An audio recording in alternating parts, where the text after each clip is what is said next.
Hello friends, welcome back to English with Asha ma'am. आज मैं आपके लिए एक स्टोरी लेके आई हूँ। बहुत इंटरेस्टिंग स्टोरी है और इसमें जो वोकेबलरी है वो भी अच्छी है। आपको काफ़ी न्यू वर्ड सीखने के लिए मिलेंगे और ग्रामर स्ट्रक्चर्स काफ़ी हैं सीखने के लिए। साथ साथ मैं आपको बताती जाऊँगी, तो ओवरऑल आपके लिए काफ़ी हेल्पफुल रहेगा वीडियो। आइए शुरू करते हैं। टाइटल है फॉरगॉटन मेमोरीज। फॉरगॉटन, ये जो फॉरगेट वर्ब है उसका थर्ड फॉर्म है फॉरगॉटन। मेमोरी मतलब याद और मेमोरीज यादें, भूली हुई यादें। तो टाइटल का मतलब है फॉरगॉटन मेमोरीज, भूली हुई यादें। John decided to explore the forest near his grandparents house. John main character है स्टोरी का। Decided second form of verb है। जो ये वाला सेंटेंस है ये है सिंपल पास्ट में, पास्ट इंडेफिनिट भी कहते हैं। Second form of verb use होता है इसमें। जॉन ने डिसाइड किया टू एक्सप्लोर। एक्सप्लोर मीन्स ढूंढना, पता लगाना। टू एक्सप्लोर पता लगाने का। द फॉरेस्ट, फॉरेस्ट या जंगल। Near his grandparents house, near पास में, हिज ग्रैंड पेरेंट्स और हाउस है घर। ग्रैंड पेरेंट्स मीन्स उनके दादा दादी। देखिए यहाँ पे जो अपोस्ट्रोफी लगा हुआ है, इसको जो ऊपर कॉमा लगता है उसको अपोस्ट्रोफी बोलते हैं। तो ये जो है प्लूरल नाउन है ग्रैंड पेरेंट्स। और जब प्लूरल नाउन एस से ख़त्म होते हैं, मतलब उसमें एस लगा होता है, उसके बाद अगर हमको पोजेशन दिखाना है तो हम अपोस्ट्रोफी लगाते हैं। उसके बाद दोबारा से एस नहीं लिखते, जैसे ग्रैंड पेरेंट्स हाउस ऐसे नहीं लिखेंगे। इसमें बाद में हम अपोस्ट्रोफी लगा देंगे एस के बाद, तो उसका भी मतलब सेम रहता है कि अपने दादा दादी के, का के की, इसका सेंस यहाँ पे भी वही रहेगा, उनके घर में। कई प्लूरल नाउन्स होते हैं जैसे कि मैन का मेन, तो ये तो एस से फिनिश नहीं हो रहा। वुमन का वीमेन। तो जो एस से फिनिश हो रहे होते हैं प्लूरल नाउन्स, उनके आगे अगर हमको पोजेशन दिखाना है, बिलोंगिंग दिखानी है, तो ऐसे करके हम अपोस्ट्रोफी ऊपर लगाते हैं और दोबारा से एस नहीं लिखते। मोस्ट ऑफ द केसेस में ये रूल फॉलो होता है। तो जॉन ने डिसाइड किया, फैसला किया एक्सप्लोर करने का, ढूंढने का, पता लगाने का एक जंगल के बारे में जो कि उसके दादा दादी के घर के पास था। He wandered through the rustling leaves, यहाँ पे टी साइलेंट है। वॉन्डर्ड मीन्स घूमना बिना किसी एम के। एक देखिए WANDERED, तो ये जो सेकंड फॉर्म है अगेन घूमना। ही वॉन्डर्ड, वो घूमा।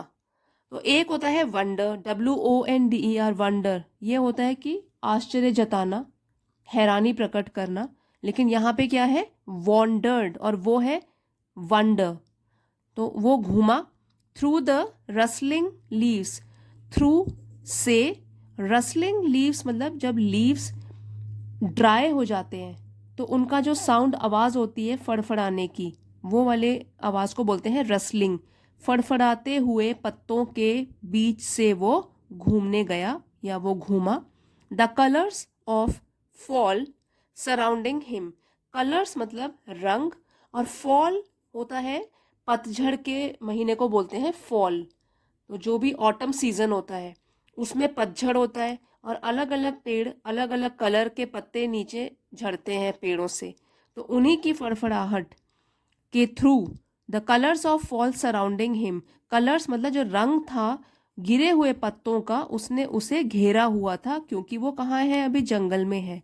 अब एक बार यहाँ से हम शुरू से पढ़ते हैं। John decided to explore the forest near his grandparents house.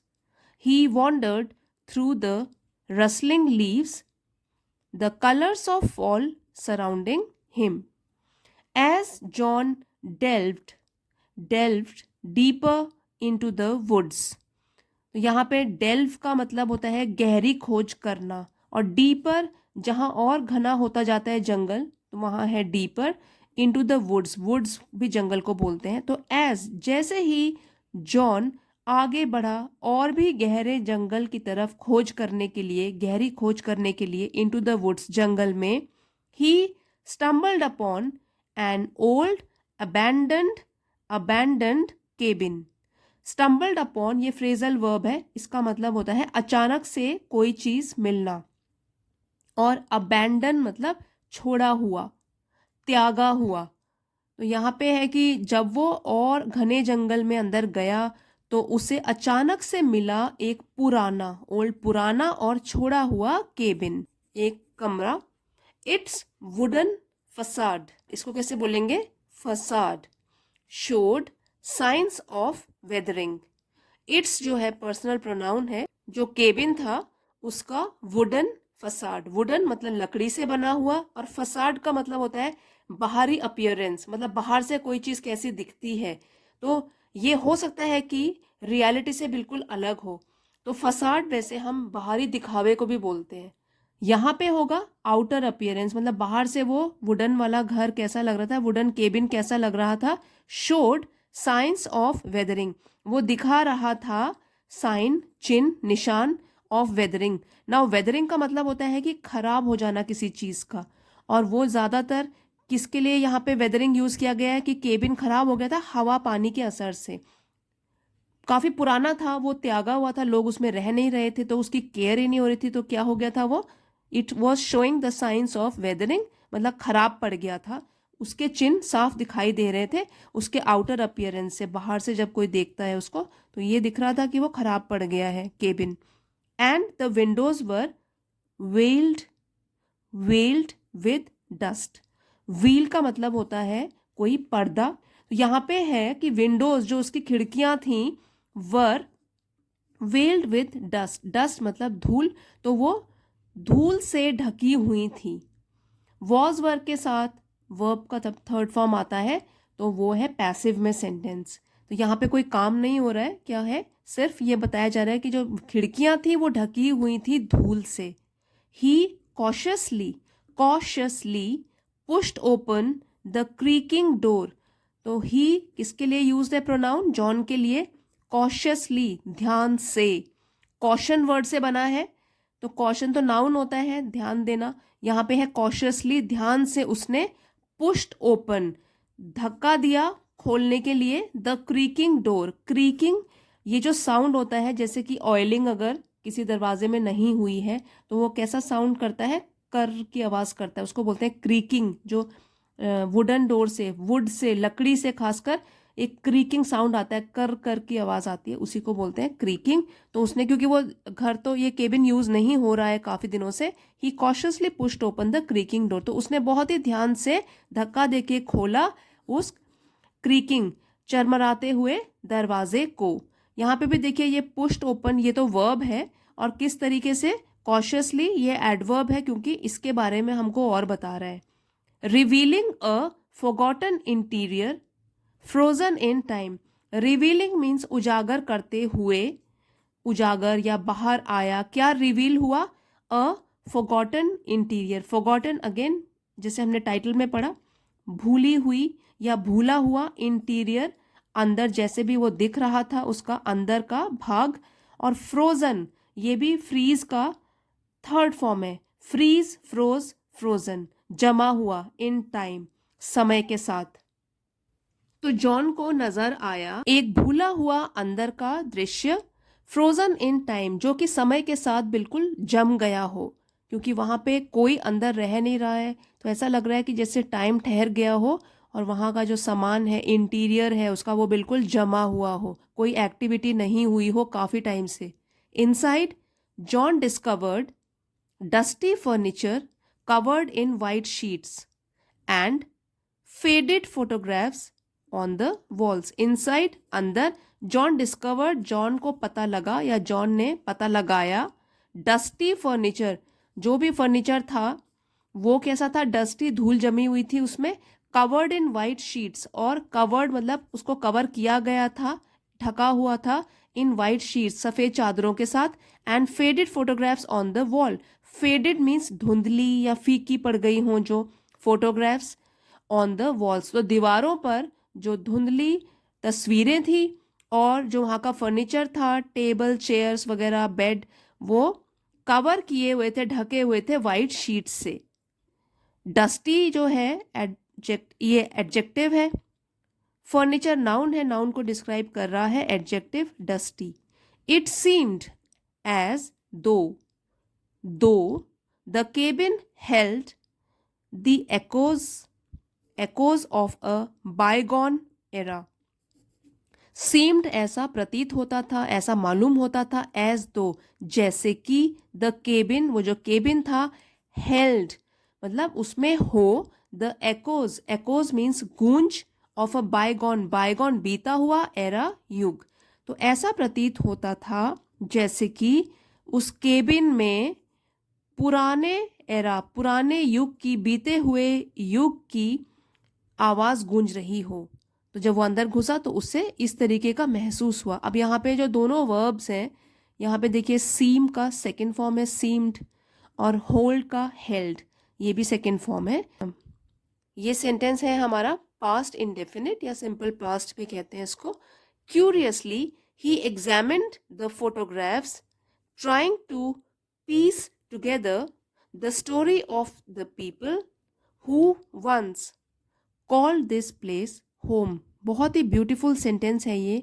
Curiously means उत्सुक होकर. ही एग्जामिन उसने पता लगाया या देखा, पास से निरीक्षण किया. द फोटोग्राफ्स उन तस्वीरों को. ट्राइंग टू पीस टुगेदर भी फ्रेज है जिसका मतलब होता है कि फिर से जोड़ना किसी चीज़ को. तो ट्राइंग टू कोशिश करके जोड़ने की. The story of the people कहानी उन लोगों की. हु वंस जो एक बार. कॉल दिस प्लेस होम जो कि इस जगह को घर कहते होंगे. क्योंकि अब जब लोग रहते हैं घर में तब तो होम कहते हैं उसको. अदरवाइज जो स्ट्रक्चर होता है उसको हम हाउस कहते हैं. यही डिफरेंस होता है हाउस और होम में. यहाँ से फिर से पढ़ेंगे. Curiously he examined the photographs trying to piece together the story of the people who once called this place home. तो उत्सुक होकर उसने पता लगाने की कोशिश की. उन फोटोग्राफ्स को ध्यान से देखकर, तस्वीरों को ध्यान से देखकर कोशिश कर रहा था जोड़ने की उस कहानी को, उन लोगों की कहानी को जो एक बार इस जगह को होम घर कहते थे. एज ही एक्सप्लोर्ड फर्दर जैसे ही उसने एक्सप्लोर पता लगाया या और भी निरीक्षण किया. फर्दर और भी आगे. तो एक्सप्लोर जो है वो तो वर्ब है. वर्ब को डिस्क्राइब कर रहा है कि कैसे एक्सप्लोर किया, कैसे निरीक्षण किया और भी आगे. ये एडवर्ब है यहाँ पे. John noticed a weathered journal on a dusty shelf. तो नोटिस उसके ध्यान में आया या उसने देखा. अगेन यहाँ पे वेदर्ड है जिसका मतलब है कि खराब पड़ा हुआ या फटा कटा हुआ. जर्नल मीन्स पत्रिका. डस्टी धूल भरी शेल्फ में रखी हुई थी. नाउन है और ये एडजेक्टिव है. डिस्क्राइब कर रहा है नाउन को. डस्टी कैसा शेल्फ था, डस्टी. तो जॉन ने नोटिस किया एक कटी फटी हुई पत्रिका या मैगजीन जो कि धूल भरे शेल्फ पे रखी हुई थी. It chronicled the daily life of a family who had lived in the cabin decades ago. तो chronicled का मतलब होता है कि रिकॉर्ड रखना, लिखकर, और वो भी सीक्वेंस में. पहले कौन सी चीज़ हुई होगी, फिर क्या हुई होगी, फिर क्या हुई होगी, तो उसको कहते हैं क्रॉनिकल. रिकॉर्ड रखना किसी चीज़ का. इट जो है वो बुक या पत्रिका जो उसको मिली उसके बारे में ये प्रोनाउन यूज किया गया है कि इट क्रॉनिकल्ड. उसमें लिखा हुआ था, रिकॉर्ड रखा हुआ था. द डेली लाइफ रोज की जो लाइफ का रूटीन था. ऑफ अ फैमिली एक परिवार का. ऐसा परिवार हु जो कि हैड लिव्ड. हैड के साथ वर्ब थर्ड फॉर्म है, पास्ट परफेक्ट टेंस में है ये सेंटेंस. हु हैड लिव्ड जो कि कभी वहां रहा था. इन द केबिन में. डेकेड्स अगो. डेकेड 10 वर्षों के समूह को मतलब 10 years को हम बोलते हैं डेकेड. तो दशक भी बोलते हैं हिंदी में. और अगो मीन्स पहले, मतलब दशकों पहले. एक डेकेड 10 साल की बात नहीं हो रही यहाँ. डेकेड्स बोला है कि दशकों पहले जो फैमिली वहाँ रहा करती थी वो उसकी डेली लाइफ के बारे में उसमें लिखा हुआ था. Reading their tales he felt a connection to the past. Reading their tales means उनकी. देयर कौन है, ये जो फैमिली रहा करती थी उनके लिए पर्सनल प्रोनाउन यूज किया गया है. उनकी कहानियाँ. TALES ये तो हो गया कहानियाँ, और एक होता है TAIL जो होता है पूंछ. तो उनकी कहानियां पढ़कर ही फेल्ट, फील का वर्ब सेकंड फॉर्म है फेल्ट, फील महसूस करना, फेल्ट महसूस किया, तो उसने महसूस किया अ कनेक्शन, एक जुड़ाव, टू द पास्ट, बीते हुए पास्ट के साथ, imagining the laughter and warmth that once filled the now silent rooms, imagining महसूस करके, द लाफ्टर मीन्स खुशी या हंसी, एंड वार्मथ मीन्स गर्मजोशी, दैट वंस जो कि एक बार, फिल्ड भरी रहती थी, the now silent room, now silent hyphenated word है कि नाउ अब, साइलेंट मीन्स जो चुप्पी है या चुपचाप पड़े हुए हैं कमरे, नाउ साइलेंट जो अभी क्या है, चुप है रूम्स, तो उनमें उसने ऐसा महसूस किया, ऐसा इमेजिन किया कि वहाँ पे हंसी खुशी और गर्मजोशी अभी भी है। फिर से यहाँ से पढ़ेंगे, reading their tales he felt a connection to the past, imagining the laughter and warmth that once filled the now silent rooms। तो जब उसने उनकी कहानियां पढ़ी तो उसको महसूस हुआ एक जुड़ाव पास्ट के साथ।